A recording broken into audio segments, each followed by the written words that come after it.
In just a few years' time, our hospitals could become dangerous places for patients, with many people dying from simple operations.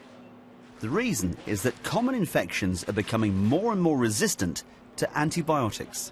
Hip replacements, knee replacements would become much more risky because of the risk of untreatable infection developing afterwards. And also some cancer treatments like bone marrow transplants will become completely impossible. There's now real urgency to find new drugs. The problem is it's very difficult and incredibly expensive.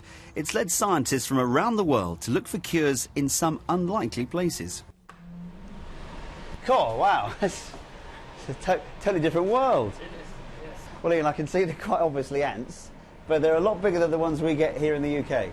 Indeed, these are leafcutter ants, which come from the New World. They come from South America. When these ants build their nests, they create a fungus garden. That is a fungus that they feed to their larvae, and it's created by chewing up leaf material, and the fungus grows on that, and they maintain it. And the fungus can become contaminated by unwanted bacteria and fungus, so the ants culture a bacteria on their bodies, which they can actually use to control the unwanted bacteria and fungus that can grow within the fungus garden. So basically these ants are creating their own antibiotics? Precisely. Antibiotics are not a money spinner for drug companies. They cost a fortune to develop, and there's no guarantee they'll get a return on their investment. The risk is that after a few years, their new antibiotics might not be effective anymore. We are commercial entities, but we do have a moral obligation to play our part in solving the problem.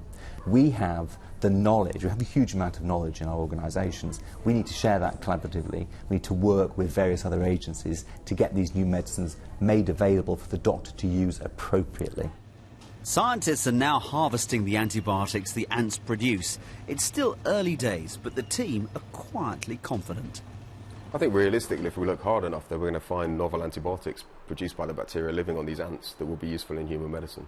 In a sense, it's too late already because there are lots of multi-drug resistant bacteria that you can't treat with antibiotics anymore. At the moment, it's a small problem, so a small minority of people in the world suffer. But in the future, if we don't discover new antibiotics, then we're going to be in big trouble.